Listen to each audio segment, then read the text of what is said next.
So Eddie, we're in Indianapolis right now, yeah? That is correct, my friend. We're going to be spending the next 3 days looking at single-family product, commercial product, checking in on some of our investors' homes, meeting our partner Michael Drew, who's a fix and flipper and developer out here in Indy, and finally doing our due diligence, just seeing what's changed over the last few years in the city of Indianapolis, and looking for new opportunities. Pre-pandemic, we'd be out here a couple times a year.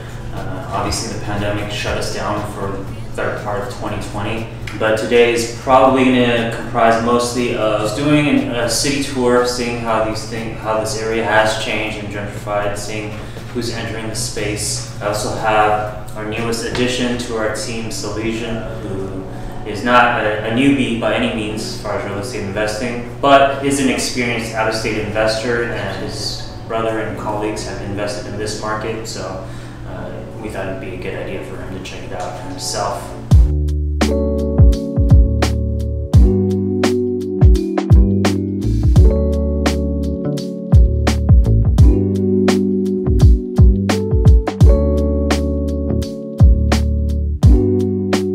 He was the first person that had like some money, and he came to you and he was like, "Hey Eddie, can you help me invest it?" Yeah, I mean, very much like Sal, one of the first clients that stepped up to the plate.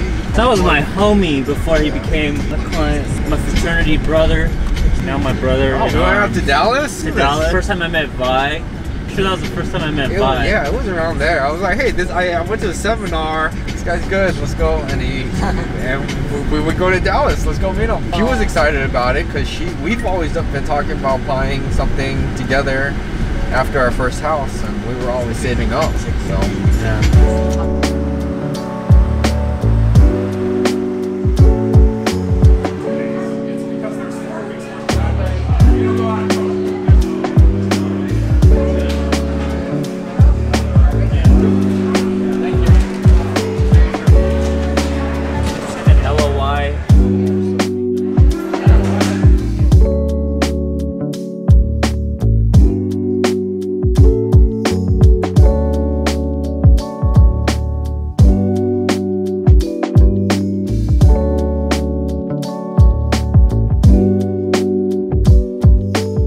What's up, TFS investors? My name is Edward Wang, I'm Vice President of TFS Properties. Today, our team is at Indianapolis, Indiana, and this city means a lot to us for a multitude of reasons. When I first started in investment brokerage about 7-8 years ago, TFS Properties was already heavily ingrained in the out-of-state markets.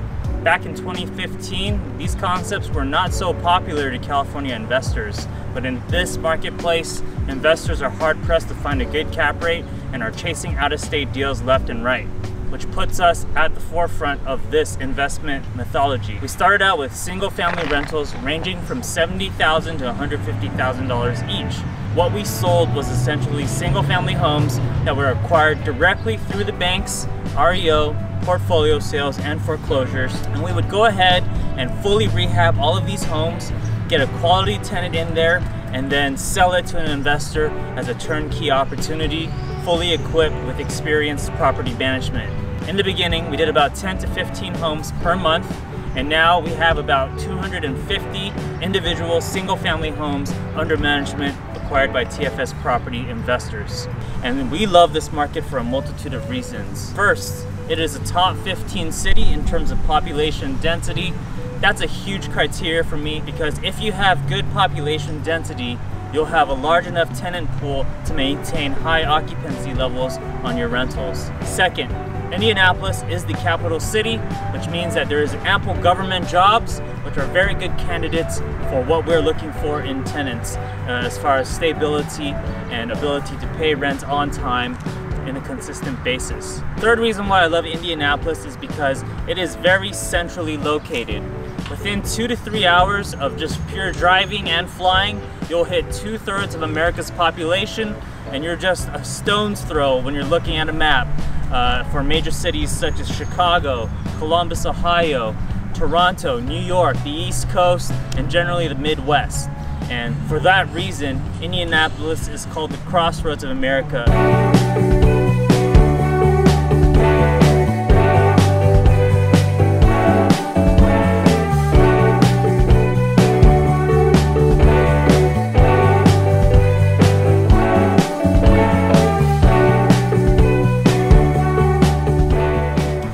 One major question I get asked all the time from my investors is why Indianapolis? And this is a very legitimate question for those that have no idea what the city has to offer.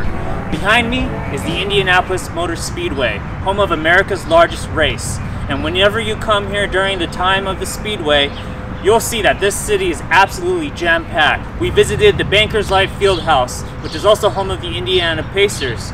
Indiana, for those of you that don't know basketball history, is a major historical city for basketball enthusiasts alike, such as myself. This is a major reason as to why new millennials and investors and tenants and business professionals would want to come to the city, is because there's so many things to do and the opportunity is there when home prices are just much more affordable when comparing to other major cities such as Los Angeles.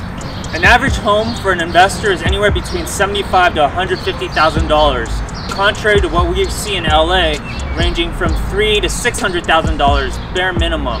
And so instead of buying one property in Los Angeles, an investor can essentially buy 4 to 5 properties here and have double the cash flow, sometimes triple the cash flow, and just hold and build equity and still have a vast variety of entertainment options, ranging from sports, concerts, and a downtown area that is just rapidly gentrifying. And we'll show you some of those landmarks throughout our tour.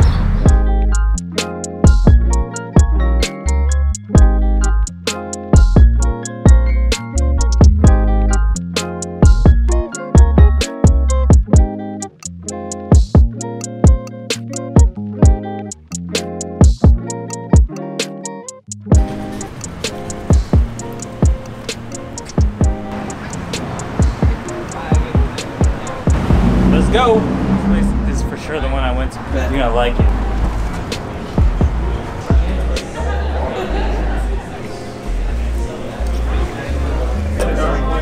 Nice spicy. This is a side dish. Cream corn.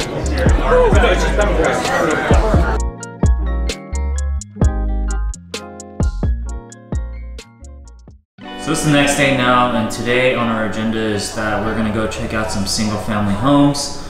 We're gonna meet up with a longtime business partner and also buddy of mine, buddy of ours, Michael Drew. He's a very, very experienced rehabber, having flipped over 1,000 homes in the Indy and just generally Midwest market. And the purpose of today's meeting is to not only get acquainted with the new management company that we are utilizing for all of our rentals, but also look at some properties that we're looking to acquire for some investors for their 1031 exchanges. And overall, just great to catch up with Michael. Pre-pandemic, we used to do seminars with him every single month. We'd fly out to LA. And now we're paying him a visit in his neck of the woods. It should be a good meeting, and we're looking forward to reconnecting with Michael in person.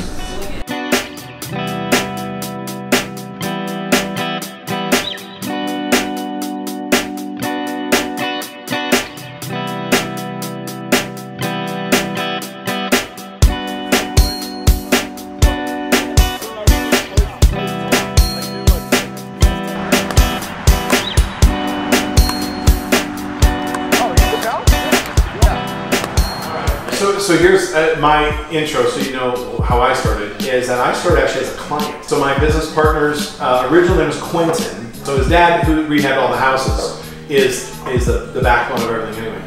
So he's been my partner for the last 6 years, and the number, we've done about 1,000 houses in 10 years, and we manage them. Rehabbing. We got into building houses as well. So we bought, during the recession, we bought 200 lots and we built $7 million in new homes.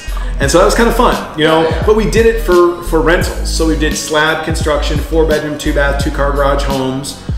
What I really like about things is that since we've managed 1,000 houses, we see the results of our rehab. So we've seen how that works over the years and mistakes and whatever. So it's gone very, very well.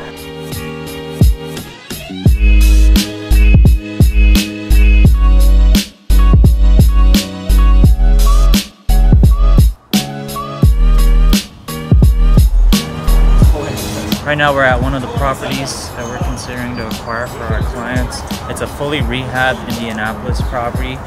Michael Drew has gone in and done a full rehab. So what we're gonna see right now is basically the scope of work. and what it takes to get this property ready to go to be leased out to tenants.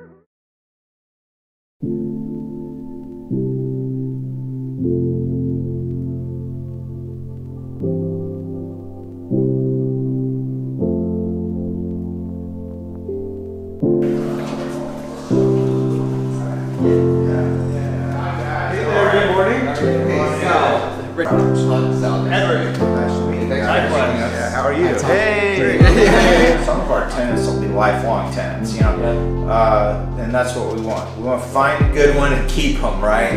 That's kind of our style. So are your leases usually year by year, month? We do 2-year leases now, and then we do them self-renewing 2-year leases. So it comes to the end of the 2 years, and if the market's stable and you don't want to do anything, it just keeps going. It goes for another 2 years. Oh, wow.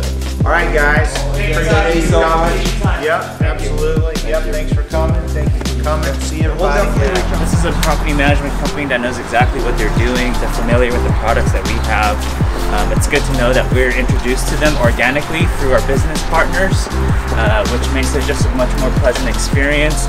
And if you didn't catch what he had said earlier, what Todd had said earlier, he actually gives us a discount because of the number of units we have under management. So those savings are passed on to our investors, and that's kind of what we do. Great team to work with.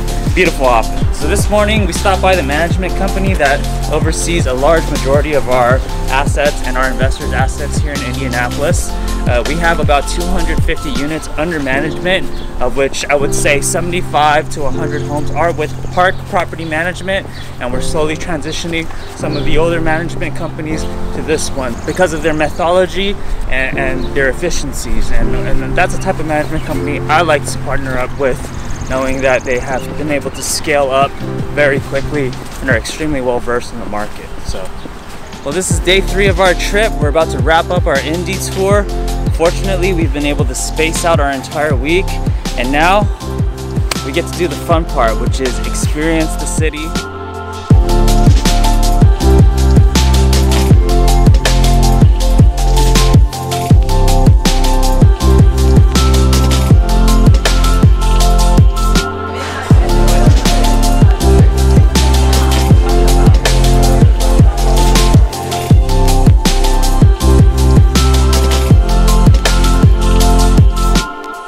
What's up, TFS investors? It is currently 5 a.m. We're at the Indianapolis airport gate getting ready to go home. It was a very successful trip. We were able to do a lot of due diligence and look at many properties for clients in upcoming exchanges. Now we're going to pack our bags, get ready to go home, and we'll see you back at home.